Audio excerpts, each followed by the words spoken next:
국회가 외교, 안보, 사회 등 비경제 분야 대정부 질문을 실시했습니다. 국민의힘은 의사 파업에 대한 총력 대응을 주문했고 민주당은 김 여사의 명품백 수수 의혹을 두고 공세를 펼쳤습니다. 국민의힘이 청년의 연령 기준을 높여 지원 대상을 확대하는 내용의 청년 공약을 발표했습니다. 50인 미만 기업에 연 100조 규모의 정책 금융을 공급하는 중소기업 지원 공약도 내놨습니다. 민주당의 공천 파동이 거센 가운데 이재명 대표는 사퇴 요구를 일축했습니다. 공관위는 서울 도봉을 등 4개 지역의 경선과 12곳의 단수 공천을 발표했습니다. 대기자의 시선으로 분석해보는 정가, 동향, 모교 정치클럽, 기자, 대기자. 총선을 40여일 앞두고 국민의힘의 무음 공천과 민주당의 비명 행사 공천 논란이 총선에 어떤 영향을 주게 될지 예측해보겠습니다.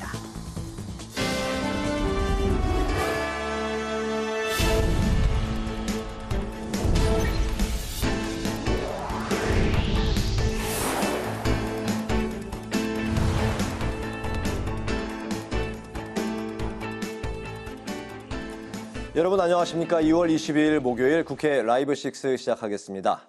오늘 뉴스는 대정부 질문 중계 방송으로 늦게 방송합니다.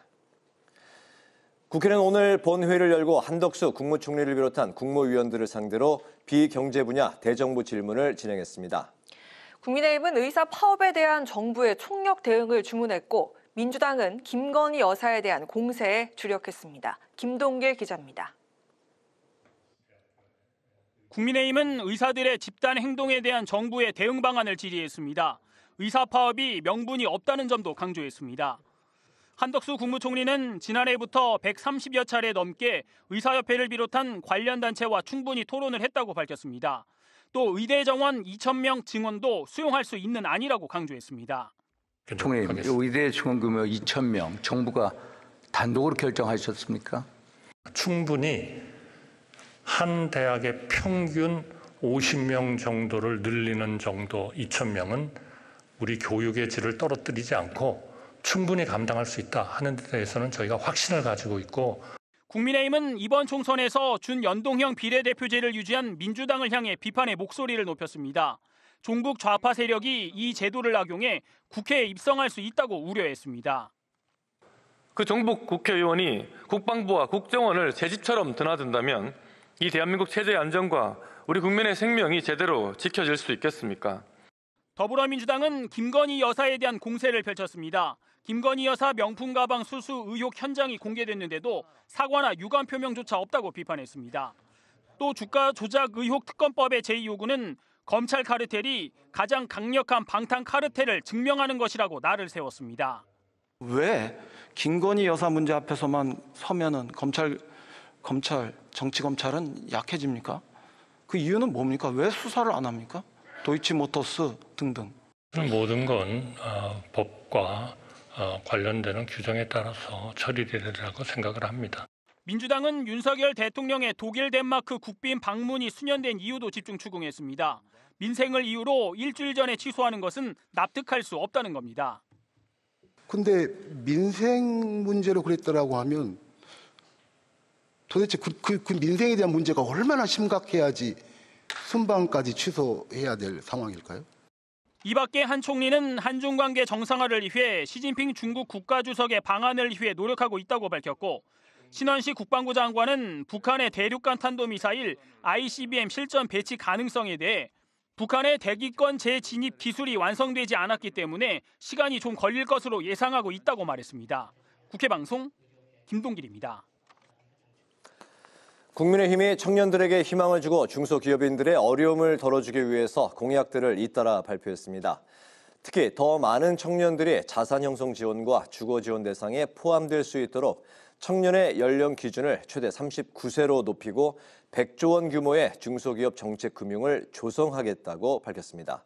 여당 소식을 문그린 기자가 전합니다.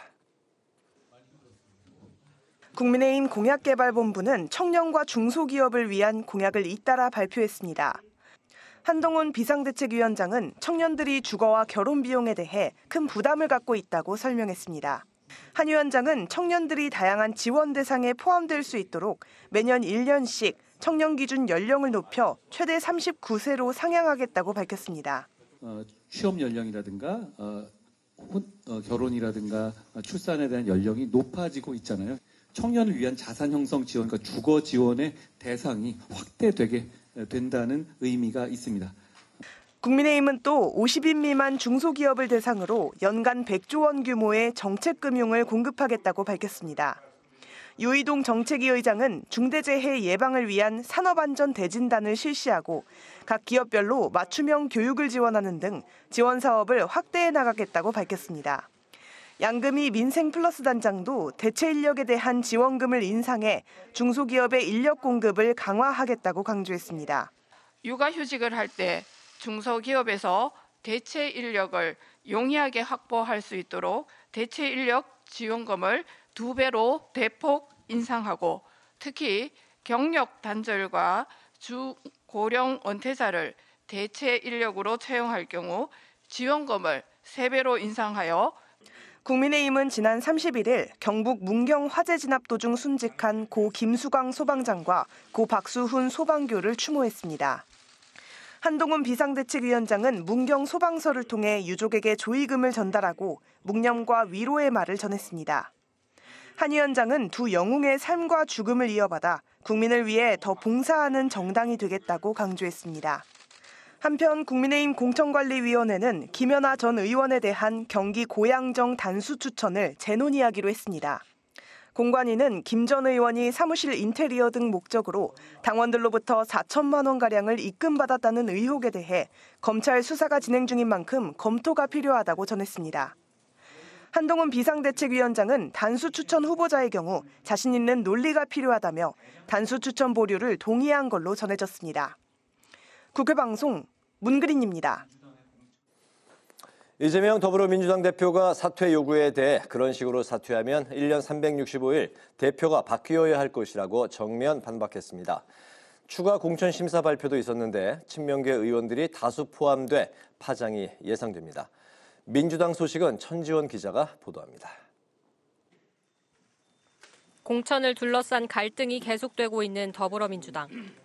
이재명 대표는 비명계의 반발에 시스템 공천이 이루어지고 있다며 우회적으로 반박했습니다. 툭하면 사퇴하라 소리 하는 분들이 계신 모양인데 그런 식으로 사퇴하면 아마 1년 내내 365일 대표가 바뀌어야 될 겁니다.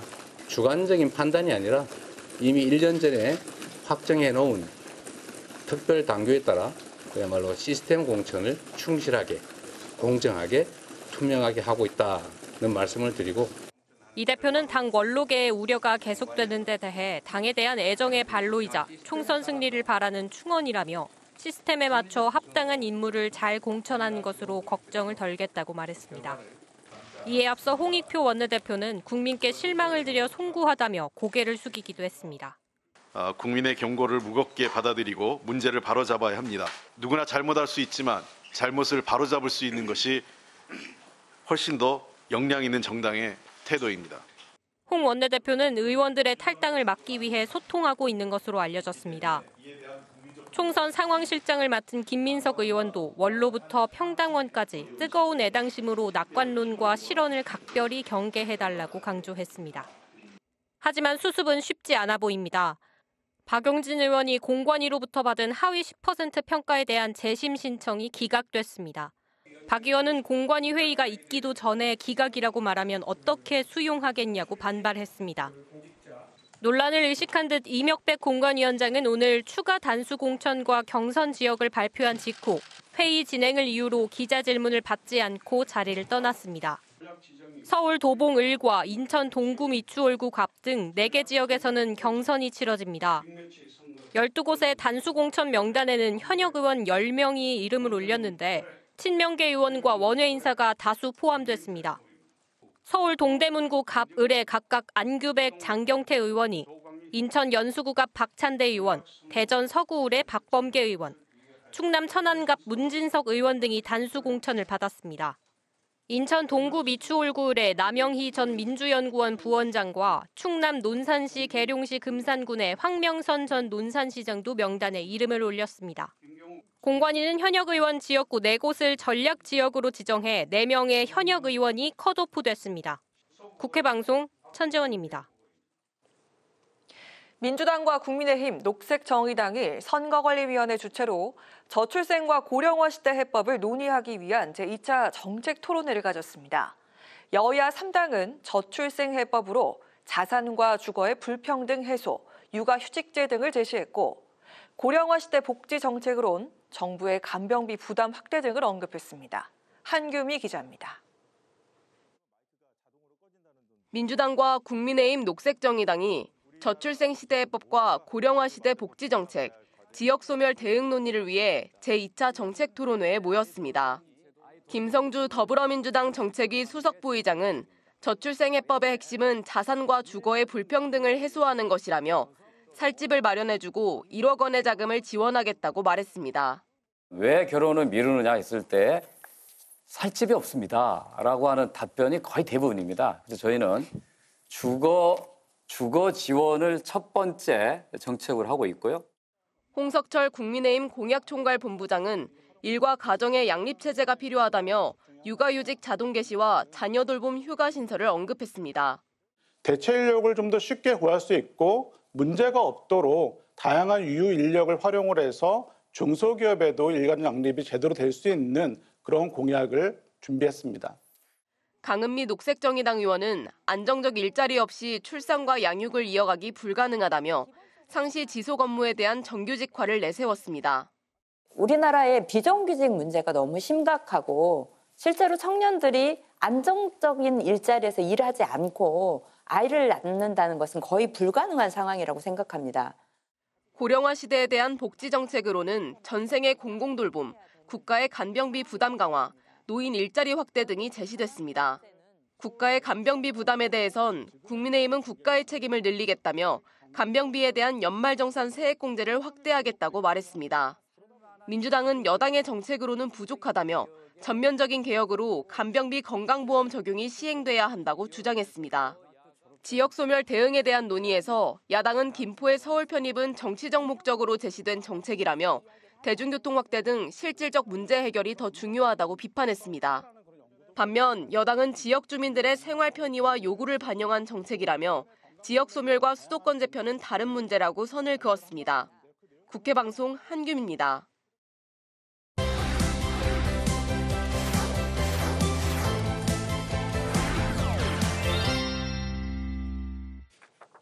이슈픽에서 여야 정치권 이슈를 좀 더 자세하게 짚어보겠습니다. 오늘은 김지수 아나운서 나와 있습니다. 안녕하세요. 네, 안녕하세요. 네, 민주당의 공천 잡음 정말 계속되고 있는데 어젯밤엔 그 호남 지역 4곳의 1차 경선 결과가 발표가 됐습니다. 현역 의원들이 대거 탈락을 했다고요? 그렇습니다. 텃밭인 호남 지역에서 현역 의원들이 무더기로 탈락을 했는데요. 민주당 중앙선거관리위원회가 어제 광주와 전북, 제주 지역 등 총 21곳의 경선 결과를 발표를 했는데 이 발표된 지역 중에서 현역 의원 5명이 호남과 제주에서 떨어졌습니다. 광주 북갑에서는 조호섭 의원이 정준호 변호사에게 패했고요. 광주 북을에서는 이영석 의원이 전진숙 전 광주시 의원에게, 광주 동남갑에서는 윤영덕 의원이 정진욱 당대표 정무특보에게 패하면서 탈락을 했습니다. 또 전북 익산갑에서는 초선인 김수흥 의원이 3선을 지낸 이춘석 전 의원에게, 제주시 갑에서도 송재호 의원이 문대림 전 제주국제자유도시개발센터 이사장에게 밀렸습니다. 네, 이렇게 1차 경선에서 현역들이 대거 탈락을 한 것을 놓고 당내에서는 엇갈린 반응이 나오고 있죠. 네, 맞습니다. 당내에서는 현 민주당 체제에 대한 심판이라는 주장과 이 공정하지 못한 경선 룰 때문에 친명 원외 인사들이 약진한 것이다, 이런 주장들이 맞서고 있는데요. 특히 호남 현역 의원이 대거 탈락한 것을 두고 현 체제에 대한 심판이다, 인적 쇄신에 바람이 분 것이다, 이런 의견들이 있고요. 반면에 현역 평가 하위 20% 통보로 잡음이 계속되는 상황에서 경선 탈락자에 이처럼 비명계가 다수 포함될 경우 내홍은 더욱 커질 것이다, 이런 분석들이 나오고 있습니다. 민주당은 이번 총선 공천에서 하위 10%는 경선 득표의 30%를, 하위 10에서 20% 사이는 20%를 각각 감산하는 현역 페널티 규정을 적용하고 있는데요. 이런 경선 룰 자체가 현역 의원들에게 불리하게 만들어진 데다 비명계 현역 의원들의 경선 탈락이 계속된다면 비명계의 반발은 더욱 거세질 것으로 보이고 있습니다. 자, 국민의힘 소식도 보도록 하겠습니다. 여야 모두 그 위성정당 창당에 나섰는데 국민의힘 위성정당인 국민의 미래가 내일 창당을 한다고요? 그렇습니다. 국민의 미래가 내일 창당 대회를 열고 공식 출범할 예정인데요. 당 대표로는 김예지 의원과 이뇨한 전 혁신위원장이 그동안 거론이 돼 왔었는데요. 네. 하지만 창당 실무 작업을 해온 조철희 당 총무국장을 대표로 내정했다. 이런 언론 보도가 나왔습니다. 조 총무국장은 당 사무처 공채 6기 출신인데요. 한동훈 비대위원장은 입장문을 내고 지난 총선에서와 같은 혼선을 막기 위해 국민의힘의 경험 많은 최선임급 당직자가 대표를 맡아서 비례정당 출범 작업을 차질 없이 진행할 계획이다. 이렇게 밝혔는데요. 지난 총선에서와 같은 혼선은 이른바 한선교의 난을 의미하는데요. 지난 2020년에 자유한국당의 비례정당으로 만들어진 미래한국당의 대표를 당시 4선 중진인 한선교 의원이 맡았지만 비례대표 후보자 공천을 둘러싼 내홍 끝에 한 달 만에 퇴진한 바가 있는데요. 즉 이런 사태를 방지하고 비례대표 공천을 신속하게 마치겠다. 이런 의지로 풀이가 되고 있습니다. 네, 여당 소식 하나만 더 보도록 하겠습니다. 김연아 전 의원 경기 고양정에 단수 공천이 됐었는데 이게 보류가 됐다고요? 네, 국민의힘 비대위가 오늘 김연아 전 의원을 경기 고양정에 단수 공천하기로 한 결정에 대해서 공천관리위원회에 재논의를 해줄 것을 요구했다고 밝혔는데요. 박정아 수석 대변인 오늘 브리핑에서 검찰이 수사 중이고 사법적 판단이 종결되지 않은 상황이라서 공관위에서 후보자의 소명과 검토를 더 해달라는 재논의 요구가 있었다고 설명을 했습니다. 김연아 전 의원은 고양정 당협위원장 시절인 지난해 같은 당 시의원과 당원들로부터 운영 회비 명목과 선거 사무실 인테리어 비용으로 4,200만 원을 받은 혐의로 검찰 수사를 받고 있고요. 이에 당 중앙윤리위원회는 당원권 정지 3개월의 징계 처분을 내린 바가 있습니다. 네, 자 그리고 19일부터 2월 임시국회가 시작이 됐습니다. 오는 그 29일엔 2월 임시국회 마지막 본회의가 예정이 돼 있습니다.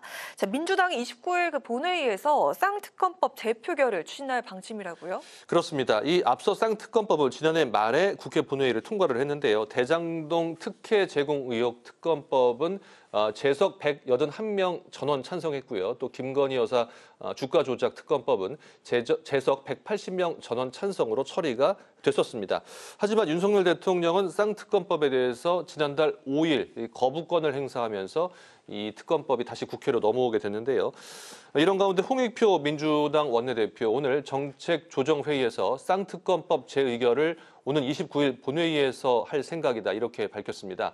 주가 조작 범죄에 대통령의 부인이 연루되고 사법정의를 팔아 사적 이익을 취했다는 의혹의 중대성에 비춰봤을 때 진상규명과 책임은 반드시 필요하다고 설명을 했고요.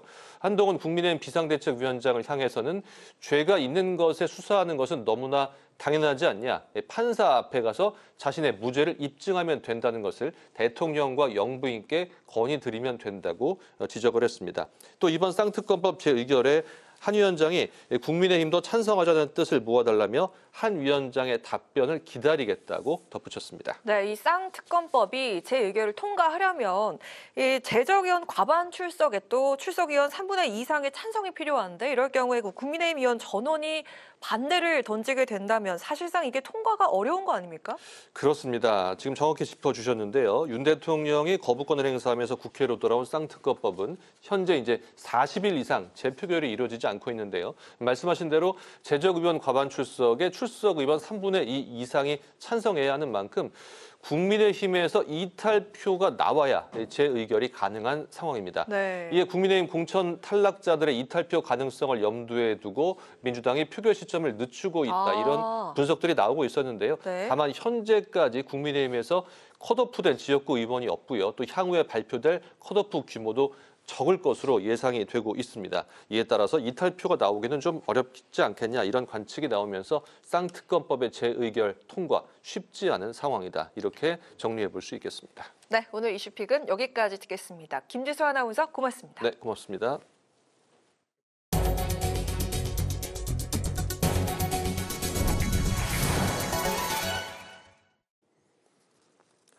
국회 기획재정위원회 예산결산기금심사소위원회는 공급망 안정화 기금채권에 대한 국가보증동의안을 처리했습니다.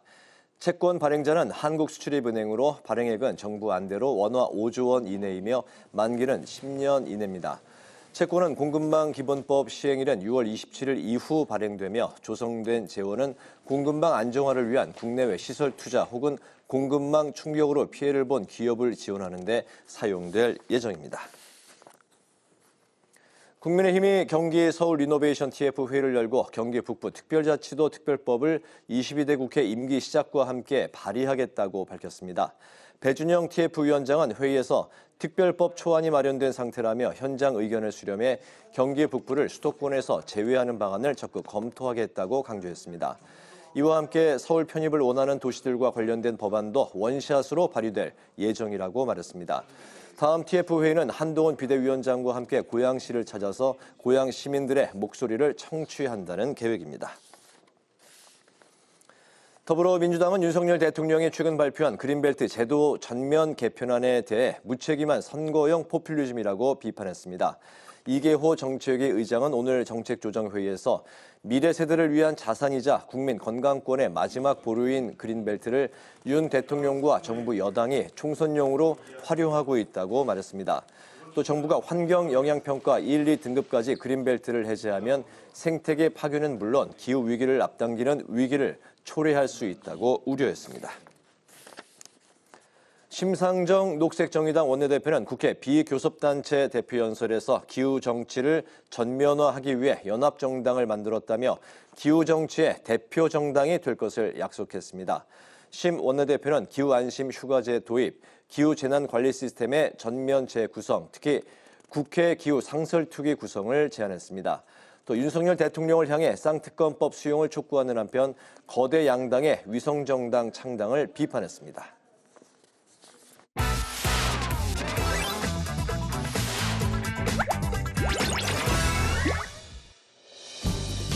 2월 22일 강아랑이 전해주는 정치권의 뜨거운 말말말, 강아랑의 정치랑입니다. 첫 번째 주제, 이강인처럼 수습입니다. 민주당의 공천 잡음이 갈등을 넘어서 파동에 가까운 수준으로 치닫고 있습니다. 현역 의원 하위 20% 통보를 받은 비명계 의원들뿐 아니라 김부겸, 정세균 전 국무총리 등을 비롯한 민주당 원로들까지 일제히 이재명 지도부를 압박하고 나서면서 파장이 더해지고 있습니다. 이른바 이강인, 손흥민 선수 갈등에 비유될 정도로 파열음이 짙어지고 있습니다. 전직 두 총리나 전 국회의장들이나 원로들이 당내에서도 불만이 있다고 하면은 저는 이강인 선수가 손흥민을 찾아가서 잘못됐습니다. 그러니까 또 손흥민이 딱 껴안아주잖아요. 예. 그래서 저는 이재명 대표가 빨리 나서서 수습을 해야 된다. 하위 10%인 사실을 공개한 박영순 의원은 이 대표를 향해서 사표를 내고 이선으로 물러나야 한다고 주장을 하는 등 이재명 대표의 사퇴를 비롯한 총선 불출마 요구까지 나오고 있습니다.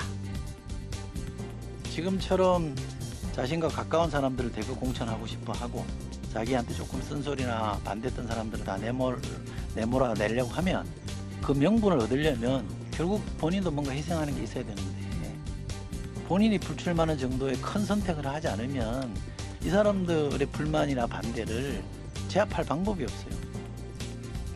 하지만 친명계에선 경선 감점을 모면하기 위해 의원 평가를 시비 걸고 있다면서 의아하다는 반응이 나왔습니다. 다 아주 꼼꼼하게 체크하고 있기 때문에 이 평가 자체에 대한 불공정을 얘기하는 것은 저는 조금은 과한 부분이라는 생각이 들고요. 예전에는 오히려 예를 들면 내가 성적이 나빠요라는 것을 누가 이렇게 공개해서 얘기하겠습니까? 근데 이렇게 얘기하고 계시는 분들을 보면 조금 당혹스럽기도 하고요. 친문 등 비명계 의원들도 이 대표에 대한 비토 인식을 드러내면서 집단 행동 가능성까지 내비치고 있습니다. 공천 과정에서 이탈하는 의원들 영입을 벼르고 있는 이낙연 공동대표는 이른바 이삭줍기를 통한 수학에 기대감을 키우기도 했습니다. 자멸하고 있는 것 아닌가 싶어요. 민주당이 참패할 것 같은데 그 참패의 원인이 자멸이라는 것 너무 비참한 일 아닙니까? 1단계 분수령은 이번 주말 그리고 민주당 내부의 괴멸적 충돌은 내주 전반 그러면 나타나지 않을까요? 비명계갈송 비판의 화살이 이재명 대표를 향하면서 불출마와 퇴진론이 재점화되고 있는 가운데 공천 학살 논란을 부정하며 확실한 선을 긋고 있는 이 대표가 입장 변화를 보이게 될지 이목이 집중되고 있습니다. 두 번째 주제는 생닭 논쟁입니다. 일단 신경전을 벌이고 있는 조국 전 장관과 한동훈 비대위원장이 이른바 이번엔 생닭 논쟁으로 맞붙었습니다. 한 위원장이 전통시장을 방문해서 생닭을 흔들던 모습을 언급하면서 의혹을 제기한 겁니다. 생닭을 잡고 드러내서 흔들면 서민들이 좋아할 거다라고 생각했던 것 같아요. 서민 코스프레가 실패했다라고 생각을 합니다. 너무 해괴하고 기괴했습니다. 저는 한동훈 비대위원장이 그 생닭을 집에 가서 먹지 않았다는데 5만 원을 걸겠습니다. 한 위원장이 당시 생닭을 흔든 모습이 서민 코스프레였다고 꼬집으면서 그 닭을 결코 먹지 않았을 것이란 확신으로 돈까지 내거는 웃지 못할 상황이 펼쳐진 건데요. 이른바 생닭 논쟁. 한 위원장은 과연 어떤 반응을 보였을까요? 저는 그 얘기가 정말 어렵게 살고 정말 하루하루 힘든 생활인들이시고 이런 국민들이신데 여기에 대해서 언급되는 것에 대해서 제 스스로도 부끄럽게 생각합니다. 저는 그 점에 대해서 정치권에 있는 사람으로서 국민들께 대신 죄송하다는 말씀을 드립니다. 한 위원장과 조 전 장관은 앞서 최근 석사 장교 논쟁을 벌이기도 했습니다. 한 위원장이 조국 전 장관을 겨냥해서 전두환 정권 시절 만들어진 군복무 특혜 제도인 석사 장교 출신임을 비판하면서 운동권이 맞느냐면서 이의를 제기한 겁니다. 운동권 맞긴 한가요, 그분? 전두환 정권 당시 만들어진 대표적인 특혜인 석사장교 제도 이용했던 분 아닌가요? 저는 운동권 내에서도 과연 그걸 진짜 운동권으로 생각하는지 잘 모르겠어요. 이에 조 전 장관은 이 제도를 만든 국힘 전신정당의 지도자인 전두환 노태우에게 따져라면서 어불성설이라고 맞받아쳤습니다. 최근 신당 창당을 선언한 조국 전 장관, 선을 긋는 듯한 민주당의 분위기를 비롯해서 조국의 강이 다시금 회자되는 것에 대한 반론을 제기하기도 했습니다. 저는 강이 아닙니다. 강도 아니고 윤석열 정권이라는 이런 그 우리나라의 발전을 막고 민주주의 가치를 막고 있는데 그러한 강, 윤석열의 강이 우리 대한민국 앞에 놓여 있고요. 이 윤석열이라는 강을 넘기 위한 뗏목이지 제 자체는 강은 아닙니다. 조 전 장관은 만약 이번 총선에서 당선돼 국회 입성하더라도 대법원에서 유죄 판결을 받게 되면 의원직을 잃게 됩니다. 자신은 강이 아닌 뗏목임을 강조한 조국 전 장관. 과연 뗏목을 타고 또 강을 건너 무사히 어딘가의 지점에 머무를 수 있게 될까요? 지금까지 강아랑의 정치랑이었습니다.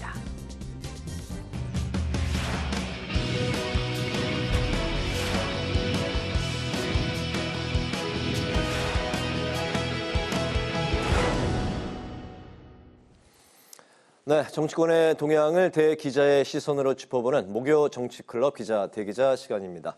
김진 전 중앙일보 논설위원, 성한용 한겨레신문 선임기자 두 분과 함께하겠습니다. 네, 반갑습니다. 어서 오십시오. 네, 안녕하세요. 안녕하세요. 네, 김진 전 논설위원님께서는 저희 이 코너의 이제 첫 번째 시간인데, 네. 어떠실까요 지금? 반갑습니다. 그리고 이 정치 전문 방송이잖아요. 네. 흥분됩니다. 요새 뭐 이게 방송에서 텐션이라는 그 용어를 이제 많이 쓰는데 그런 긴장감을 좀 이렇게 높이면서 열정과 긴장감으로 오늘 그 좋은 논평 부탁을 드리겠습니다. 워낙에 또 뭐 이 패널과 또 앵커로서 그 다분한 그 이제 경험들이 많으시기 때문에 기대도 큽니다. 오늘 그 성 기자님께서 발제해 오셨죠? 예, 지금 각 정당이 공천 작업이 진행 중인데 좀 시끄럽기도 하고요. 좀 네. 대조적이기도 한 것 같습니다. 국민의힘에서는 비교적 좀 소리가 없는 공천 양상이고 민주당에서는 좀 굉장히 뭐 복잡하고 시끌시끌한데 이게 왜 그런 건지 네. 이런 부분을 살펴보면 될 것 같습니다. 네. 국민의힘의 위성정당 국민의 미래가 내일 창당 대회를 앞두고 당대표 인사를 이제 고심하고 있습니다. 내일 대표를 이제 발표할 것이다. 이렇게 이제 기사가 났는데요. 조철이 총무국장이 내정됐다는 이제 보도가 나왔습니다. 4년 전 총선에서 일명 그 한성교의 난을 이제 재현하지 않기 위해서 반면 교사를 삼기 위해서 이번에 이제 비례대표 공천 작업을 좀 신속히 진행하겠다 이런 이제 의도가 있다 이렇게 이제 나왔는데요. 이번 그 당대표 인사, 당 사무처 당직자를 임명한 건 굉장히 파격적이라는 평가가 나오고 있는데 김진 의원님께서는 어떻게 보실까요? 위성정당의 당대표가 그 완수해야 될 임무가 몇 가지 있습니다. 네.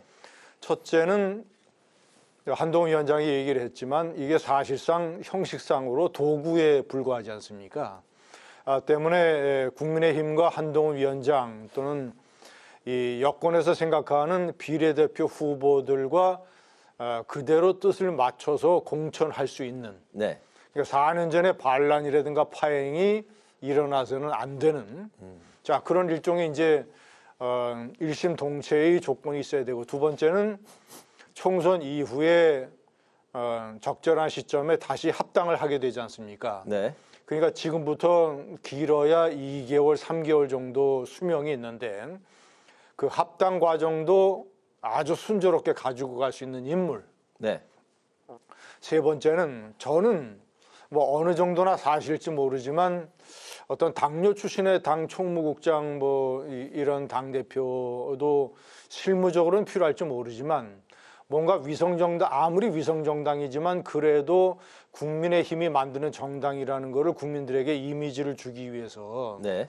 당 밖에 있는 사람이라도 사회적으로 조금 이렇게 어떤 그런 명망 있는 이런 사람을 당대표로 임명을 해도 괜찮지 않겠는가 이렇게 생각을 합니다. 네, 일명 우리가 이야기하는 뭐 유력 인사, 그렇죠. 당 외에 유력 인사를 하면 좀 어떻겠느냐라고 이제 하셨는데 지금 거의 뭐 조철희 국장으로 그 내정이 됐다고 봐야 되는 거 아닌가요? 글쎄요, 만약에 이제 그렇게 확정이 됐다면 그것은 아주 대단히 이번에 위성정당을 실무적으로 가지고 가겠다. 한동훈 위원장이 얘기한 것처럼 국민의힘이 생각을 하는 비례대표 후보들을 그대로 관철을 하기 위한 국민의힘의 도구 이런 의미라고 봐야겠죠. 네, 성 의원님 어떻게 보셨습니까? 글쎄 뭐 그렇게 길게 할 얘기는 아닌 것 같아요. 뭐 별로 고심한 것 같지도 않고요. 4년 전에 한성교 의원 시켰다가 그때 그 황교안 대표하고 좀 뜻이 달라가지고 위성정당 대표를 또 바꾸고 이런 파동이 좀 있어서 이번엔 확실히 시키는 대로 할 사람을 그냥 시킨 것 같습니다. 아까 김진희 의원 말씀하신 게 100% 맞는 얘기고요. 당직자를 시키는 게 가장 안전하고 실무적으로 효율성이 높으니까 아마 이렇게 내정을 한 것 같습니다. 네, 알겠습니다. 역시 그 짧게 답변을 해주셨네요. 어제 국민의힘이 서울, 경기, 세종등 지역구 후보 7명을 추가로 확정했는데요. 서울 서대문을의 박진 의원, 경기 고양정의 김연아 전 의원이 공천이 확정됐다가 김 전 의원은 정치자금법 위반 수사 등의 이유로 공천이 보류가 됐습니다. 이런 가운데 현역 의원들의 교체 폭이 이제 적다 보니까 잡음이 없는 대신에 또 이제 감동도 없는 공천이다. 이런 평가가 나오고 있습니다. 국민의힘 공천 상황 성 의원님부터 들어볼까요? 예, 뭐 홍문표 의원이 경선 포기했더라고요. 조건이 너무 불리하다 그래서 이게 민주당 쪽에서는 좀 보기 어려운 장면입니다. 그래서 이게 이제 왜 그런지 앞으로도 계속 공천이 좀 남아 있는데 계속 이렇게 좀 조용할 것인지 물어봤더니 대구 경북에서 좀 현역 의원들이 컷오프 될 거라고 합니다. 그래서 좀 긴장하고 있는데 아무래도 이제 그 현역 의원이 컷오프 되면 좀 잡음이 뭐 반발, 갈등 이런 양상이 조금 벌어질 수는 있다 이렇게 설명을 하고 있어요. 그런데 그럼에도 불구하고 지금 여당 공천이 비교적 순조롭게 되는 이유는 현재 이제 집권 세력이기 때문에 뭐 당근과 채찍을 다 가지고 있어요. 현역 의원인데 공천에서 탈락을 하면 뭐 좀 뭐 공기업체 뭐 좋은데 뭐 대표나 감사로 뭐 보내줄 수 있다든가 뭐 아니면 능력이 있으면 뭐 국무위원 장관으로 임명할 수도 있는 거고요.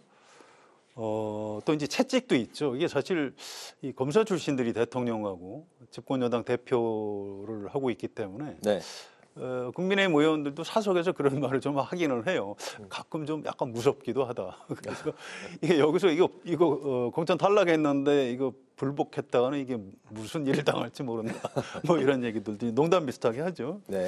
그다음에 또 하나 이제 이런 것도 있어요. 원래 이 보수적 정당 아주 옛날부터 좀 높은 데서 결정하면 그냥 따르는 일종의 그 저 복종 문화, 순종 문화 뭐 이런 게 좀 있습니다. 민주당은 항상 좀 뭐 시끄러운 정당인데 이쪽 보수 쪽 당 이름은 여러 가지로 바뀌었습니다만 뭐 대체로 결정하면 따른다 뭐 이런 문화가 있기 때문에 그래서 지금 좀 상대적으로 좀 순조롭게 공천이 진행되는 것 같습니다. 네, 국민의힘 공천 상황 김재현 의원님은 어떻게 지금 보고 계십니까? 만약에 그런 논리가 적용이 되려면 2016년에 박근혜 대통령 정권의 몰락을 가져왔던 그런 공천 파동 같은 것은 생기지 말아야죠. 왜냐하면 여당의 승리가 그때나 지금이나 똑같으니까. 그래서 저는 그거는 뭐 불변의 논리가 아니라고 생각을 하고 이번에 잡음이 없는 것은 우선 첫 번째는 그래도 시스템 공천이 적용이 되고 있다. 나름대로. 우선 이 민주당과 비교를 해보면 이재명 대표의 이 사천 사당화 논란으로 완전히 당이 뒤집어질 정도로 시끄럽지 않습니까? 그런데 현재 국민의힘은 자 이제 1단계가 지나고 2단계 현역 의원 컷오프하고 대구 경북의 공천이 시작이 되면 상황이 많이 달라지겠지만 자 현재까지 놓고 보자면 상당히 순조롭습니다. 첫 번째는 중진들, 고참 중진들의 재배치가 별다른 잡음 없이 본인들이 다 수용을 해서 이루어지고 있어요. 그것은 맨 처음에 장제원, 윤핵관의 대표 장제원 의원이 불출마를 선언을 해놓으니까 나머지 지방의 고참 중진 의원들이 좀 더 험지에 가서 싸워달라는 당의 요청을 뿌리칠 만한 어떤 정치적인 여지가 없는 거죠. 그러니까 다 나름대로 다 이제 험지로 가는 것을 수용을 하는 이런 것이 되고 두 번째 가장 중요한 것은 이른바 새로운 용핵관이라고 불리우는 용산 출신 이 출마자들 중에서 완전히 출마만 하면 당선되는 그런 꽃밭 텃밭의 단수 공천을 받은 사람이 지금까지 해운대갑의 주진우 비서관이 유일합니다. 나머지는 단수 공천 받은 사람이 예를 들자면 의정부의 전희경이라든가 서울의 험지라고 할 수 있는 중랑을의 이승환 행정관이라든가 용산 출신 세 사람 중에서 전체로 따지면 용산과 정부 출신이 21명인데 현재까지 그중에서 꽃밭 공천을 받은 사람이 한 사람이에요. 그전에는 막 용산에서 낙하산들이 내려와서 대거 공천을 받을 거라는 그런 우려와 비판이 있었지 않습니까? 그런 것이 현실에서 일어나지 않고 있다. 그리고 한동훈 위원장의 사천 논란도 김경을 비대위원이 사퇴를 하는 바람에 수그러들었고 이런 것들이 현재까지 순조로운 국민의힘 공천의 어떤 비결이라고 봅니다. 그런 순조로운 그리고 이제 현역 의원들의 컷오프가 이제 아직까지 없는 그런 이제 상황의 기저에는 쌍특검 표결이 이제 일주일 후 29일에 이제 재의결이 될 텐데 이때 이탈표를 막기 위한 뭐 포석도 있지 않느냐 이런 해석도 나오는데요. 성 의원님이 그런 해석이 있죠. 현실적인 문제고요. 그래서 이제 현역 의원을 탈락시키는 이른바 컷오프 발표를 좀 늦추는 측면은 있는 것 같습니다. 뭐 마냥 늦출 수는 없고요. 그래서 뭐 그런 고려를 좀 하는 흔적은 있는데 지금 뭐 사실은 민주당 쪽 뭐 좀 이따 얘기하겠습니다만 민주당 쪽이 훨씬 더 복잡해요. 그래서 바로 민주당 이야기로 들어갈까요? 예, 그렇게 하시죠. 그게 나을 것 알겠습니다. 같습니다. 오늘 민주당이 5차 공천 심사 결과를 발표했습니다. 서울 동대문갑 안규백 의원, 동대문 을의 장경태 최고위원, 인천 연수갑 박찬대 최고위원 등 소위 그 친명계 핵심 인사들로 불리는 현역 의원들이 단수 공천을 이제 받았습니다. 건노갑 상임 고문 그리고 이제 어제는 여러 그 전직 국무총리 등 당의 원로들이 공천이 당 대표의 사적 수단으로 변질됐다. 여기에 이제 이재명 대표가 책임을 져야 된다. 이런 이제 목소리들이 나오고 있습니다. 이재명 대표가 과연 이 공천 갈등 그리고 이제 여론조사에서 민주당이 국민의힘에 비해서 상대적으로 점점 하락세를 보이고 있는 이런 상황에 반전을 대표는 좀 어떻게 해결을 해야 될지. 예, 사실 뭐 쉽지 않을 것 같아요. 오늘 그 좀 전에 앵커가 말씀하신 그 단수 공천 말고요. 네. 전략 공천을 한 데가 있습니다. 현역 의원들 공천을 안 주겠다는 겁니다. 그래서 이 마포갑의 노웅래 의원. 네. 이 공천을 못 받게 됐어요. 그래서 지금 컷오프 됐죠. 네. 예, 침낭 싸들고 그 대표 회의실에서 단식 농성에 들어갔습니다. 또 동작을의 이수진 의원 지역구도 전략 선거구로 지정이 됐어요. 그래서 이수진 의원은 탈당을 했습니다. 네. 그러면서 이재명 대표가 뭐 백현동 판결을 보면 저 문제 있는 사람이다 이런 식으로 탈당하면서 곧장 이제 이재명 대표를 공격하는. 그래서 이게 좀 문제는 이재명 대표나 조정식 사무총장 또 다른 최고위원들이 지금 벌어지고 있는 이 사태를 어떻게 보고 있는지가 굉장히 중요합니다. 네. 이걸 위기라고 생각하면 뭐 이걸 어떻게든 불을 꺼야 되는 거고 한데요. 오늘 하루 종일 이재명 대표하고 조정식 사무총장 뭐 백브리핑도 하고 입장문도 내고 했는데 뭐 그냥 동요하지 마시라. 뭐 우리 공정하게 하고 있다. 별 문제 없다. 이렇게 얘기를 하고 있고요. 그 주변 측근들 얘기를 들어보면 다음 주 정도 넘어가면 뭐 좀 조용해지지 않겠냐 이렇게 얘기를 하고 있어요. 그래서 이 바깥에서 보는 인식하고 안에서 보는 인식이 전혀 다릅니다. 네. 이제 이렇게 되면 이번 주말을 넘기고 나서 다음 주에 이게 더 커질 가능성이 큰 거죠. 그래서 민주당은 굉장히 지금 복잡한 국면으로 가고 있다. 이렇게 보는 게 객관적일 것 같습니다. 네. 오늘 안규백 민주당 전략공천위원장이 추미애 전 법무부 장관, 전현희 전 국민권익위원장, 이현주 전 의원을 여전사 3인방이라고 이제 칭했습니다. 수도권 전략공천 가능성을 이제 시사를 했는데 만약 전략공천을 하게 되면 당에는 어떤 영향을 주게 될까요? 글쎄요, 예, 그것은 뭐 이제 그 세 사람의 경쟁력이 어떤 지역에서 어떤 대결 구도로 가느냐에 따라서 달라지겠죠. 네. 그러나 제가 판단할 때는 커다란 어떤 반전이나 새로운 흐름의 바람을 일으키기에는 역부족이다. 일단 동작을에 거론되는 나경원 전 의원이 이제 강세니까 네. 현역인 이수진 의원을 쳐냈지 않습니까? 그래서 탈당까지 했는데 거기에 예를 들어서 추미애 전 의원을 포함시켜서 여론조사를 한 것이 보도가 됐었는데 네. 이수진 의원보다도 경쟁력이 낮아요. 그러면 이 지명도가 뛰어난 추미애 전 의원이 그 정도라면 전현희 전 의원이나 이현주 전 의원이 예를 들어서 뭐 서울의 중성동구 갑 같은 데에서 국민의힘의 여전사 윤희숙 전 의원하고 맞붙는 데든가 네.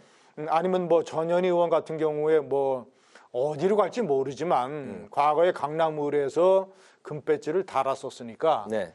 이번에 예를 들어서 송파갑 같은 데에 전략 투입을 하든가 뭐 이런 식의 노림수를 민주당에서 꽤 해볼 수는 있지만 네. 그 세 사람들이 가진 어떤 이 영향력이나 파워가 커다란 바람을 일으키기에는 제가 봤을 때는 많이 부족하다. 지금 가장 핵심은 말이죠. 제가 조금만 더 말씀을 드리면 네네. 지금 민주당의 공천 파동 상황이 심각합니다. 8년 전에 박근혜 정권의 몰락을 가져왔던 공천 파동. 네. 공천 파동은 총선에서 최대의 악재예요. 지금 많은 유권자들이 침묵 속에서 지켜보고 있는데 이재명 파의 지금 공천 전략은 두 가지입니다. 하나는 이재명 대표의 앞으로 대권 라이벌이 될 수 있는 사람들은 이번에 다 잘라버리는 거예요. 대표적인 게 누굽니까? 임종석 전 의원을 이 윤석열 대통령 탄생에 책임이 있다라는 허황된 논리로 막아내려고 하지 않았습니까? 두 번째는 지난번에 전당대회 때 당대표 경선에서 22%를 얻고 이재명 대표가 77%를 얻었었는데 22%를 얻고 또 당 대선 후보 경선에서 출마를 해서 민주당이 어떤 새로운 바람을 불러일으켰던 박용진 의원. 아니 법안 발의를 80개를 해서 15개를 통과시켰는데 이재명 대표는 법안 발의를 6개에서 하나도 통과시키지 못했어요. 박용진 의원은 국회 의정 대상까지 받았고 본회의 출석률이나 상임위 출석률이 이재명 대표보다도 월등합니다. 이재명 대표는 법원에 출석하느라고 그런 회의 참석률이 낮아요. 그러면 하위 10%가 박용진 의원이라면 강북을의 지역구 관리도 아주 철저하기로 유명한 사람인데 하위 10%라면 이재명 대표는 그런 기준으로 따지면 하위 1%가 돼야 되는 거예요. 그런데 대선 라이벌이라는 이유만으로 지금 쳐내지 않습니까? 박용진 의원도 대선 라이벌이라는 이유로 시스템이 아니라 그렇죠. 전당대회 최대 77대 22로 붙었던 라이벌이니까. 예? 박용진, 잠재적인 라이벌 임종석 다 그런 식으로 밀어내는 거와 그리고 다 예를 들어서 그 31명의 하위 20% 중에서 뭐 이 TV조선이나 이런 일부 언론에 따르면 20여 명, 30명에 가까운 대상자가 전부 다 비명계라는 거 아닙니까?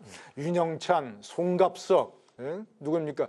김영주, 그리고 기타 등 다 이번에도 뭐 양기대 그러니까 그 상황은 대단히 심각하다. 네, 알겠습니다.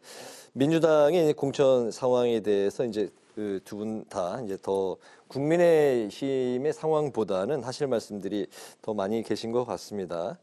개혁신당과 이제 결별한 이낙연 새로운 미래 공동대표가 4월 총선에서 최소 30석 확보를 목표로 하고 있다고 이제 밝히셨는데요.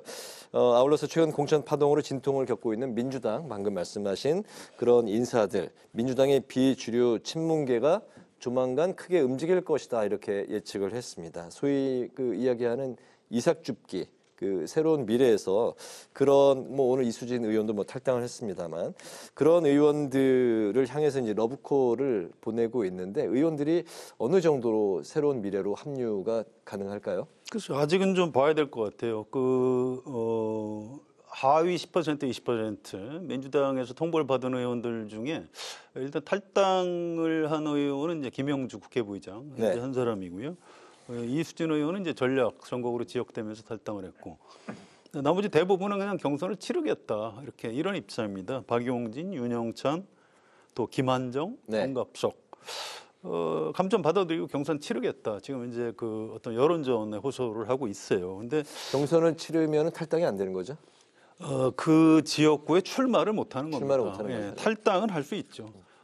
극단적으로 탈당해서 다른 지역구에 출마할 수 있어요. 근데 지금까지 그런 전례가 별로 없는 거고 그렇게 해서 당선되겠습니까? 안 되는 거죠. 그런데 현재는 좀 두고 봐야 될 것 같아요. 이제 이게 그 경선이 진행되면서 이제 현역 의원들이 경선에서 이제 패배하는 케이스가 이제 더 나올 가능성이 있는데 이낙연 신당의 이제 규모가 이제 어떻게 되느냐 이런 걸 이제 보고 민주당에서 공천을 못 받게 되는 의원들이 판단할 것 같고요. 또 이준석 대표의 개혁신당 쪽으로 갈 가능성도 있습니다. 그쪽에도 지금 이원욱 의원하고 조응천 의원은 지금 그쪽에 있거든요. 그래서 이른바 제3지대가 둘로 쪼개지면서 이거 어떻게 해야 되지? 어느 쪽으로 가면 좀 더 이 가능성이 높아지는 건가 이런 것들을 계산을 좀 지금 복잡하게 하고 있는 것 같아요. 그래서 민주당 의원들이 대거 이탈해서 그리 갈 것이다, 그렇지 않을 것이다. 지금으로선 저는 섣불리 예측할 수 있는 정보를 가지고 있지 않습니다. 네, 개혁신당과 새로운 미래, 그 탈당한 의원들을 포함해서 공천에서 이제 탈락한 그런 의원들의 그 선택지는 어떻게 될까요? 과거에 안철수 의원이 국민의당을 만들었을 때 상황만 해도 네.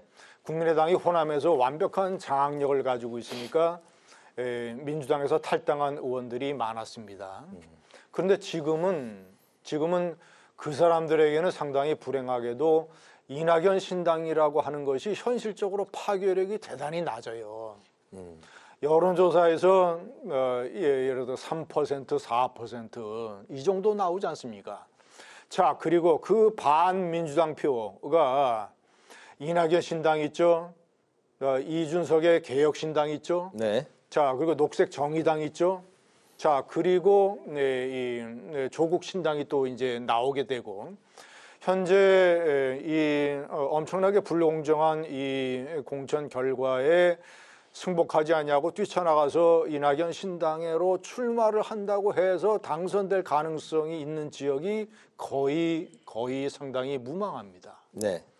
그러면 어차피 민주당 표만 갈라지게 되는 것이고 그러면 4년 후에 민주당 내에서의 다시 공천을 받을 가능성이 대단히 희박해져요. 네. 그러니까 이 사람들의 현실적인 선택은 일단은 한번 믿어보자. 당원과 국민들을 믿어봐서 내가 30% 감점을 받더라도 경선을 한번 해보자.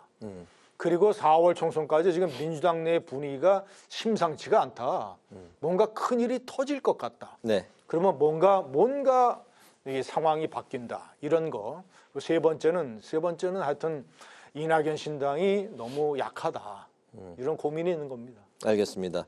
개혁신당이 이제 통합을 하고 빅텐트를 이제 만들면서 현역 의원 이제 5명을 확보했고 그 상황에서 정당 국고 보조금 6억 6천여만 원을 이제 수령을 하게 됐는데 이 부분에 대해서 한동훈 비대위원장이 개혁신당이 통합하기 전에 이제 받았던 이 보조금을 당을 해산해서 보조금을 반납하라고 이제 촉구를 했습니다. 그러자 이제 이준석 대표는 위성정당 86억 원을 수령을 하고 지난 이제 총선을 이야기하는 거죠. 그때 이제 비례 정당을 갖고 그리고 또 위성정당을 차리겠다는 이 자체가 모순이 아니냐 이렇게 이제 또 반박을 했습니다.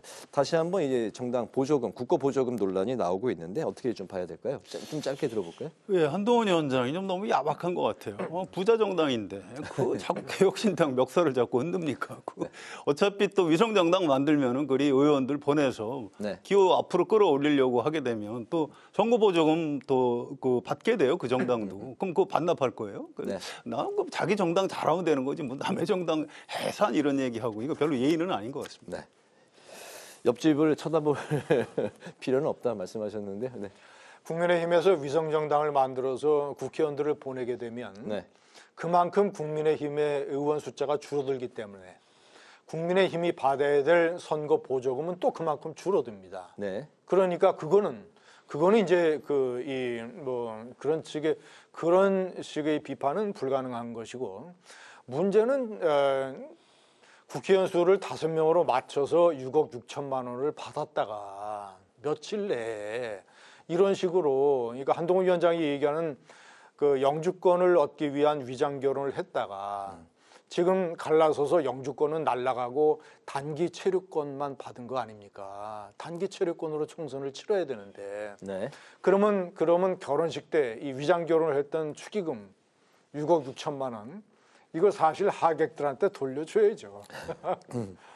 국민에게 하객이 이제 국민이라는 말씀이시죠. 돌려주겠다고 중앙선관위 물어봤더라고요. 근데 중앙선관위 답변이 그거는 돌려줄 방법이 없다. 회신이 이렇게 와 있어요. 그래서 이걸 이제 어떻게 처리할지 뭐 개혁신당에서도 고민을 좀 하겠죠. 네, 알겠습니다. 거기에 대해서 또 한동훈 비대위원장 당내 당비로 먼저 기부금을 또 내는 한동훈 위원장은 좀 그만했으면 좋겠어요. 자기 당 잘하면 되는 거지 왜 그 조그만 정당을 가지고 그렇게. 네, 오늘의 한 줄 논평을 들으면서 마무리를 하겠습니다. 김진 의원님부터 들어볼까요? 오늘의 한 줄 논평은 박근혜 망친 공천 파동. 이번엔 이재명. 알겠습니다. 표시마크. 네, 성 의원님. 예, 이재명 대표가 한 2년 동안 굉장히 좀 파란만장한 일을 많이 겪었어요. 대선에서는 물론 지고 보궐선거에서 국회의원 되고 또 민주당 대표가 됐고 또 구속영장이 청구가 됐는데 체포동의안 부결됐고 그다음에 체포동의안 나중에 또 가결됐죠. 그런데 판사가 또 영장 기각했고 그렇게 해서 이제 사법 리스크는 일단 고비는 뭐 넘길 정도가 됐는데 사실 네. 사법 리스크보다 더 무서운 게 공천 리스크입니다. 이게 이재명 대표로서는 잘못하면 모든 걸 다 잃어버릴 수 있는 굉장히 위험한 상황에 처해 네. 있는 겁니다. 그래서 오늘 이제 한 줄 논평, 이재명 대표 절체절명의 위기라고 하겠습니다. 네, 오늘 두 분의 한 줄 논평은 이재명 대표가 공통으로 나왔네요. 알겠습니다. 오늘 목요 정치클럽 기자 대기자, 지금까지 김진 전 중앙일보 논설위원, 성환용 한겨레 신문 선임 기자와 함께 오늘의 전국 현안을 살펴봤습니다. 오늘 두 말씀 잘 들었습니다. 감사합니다. 오늘 국회 라이브 6도 여기서 마치겠습니다. 시청해 주신 여러분 고맙습니다.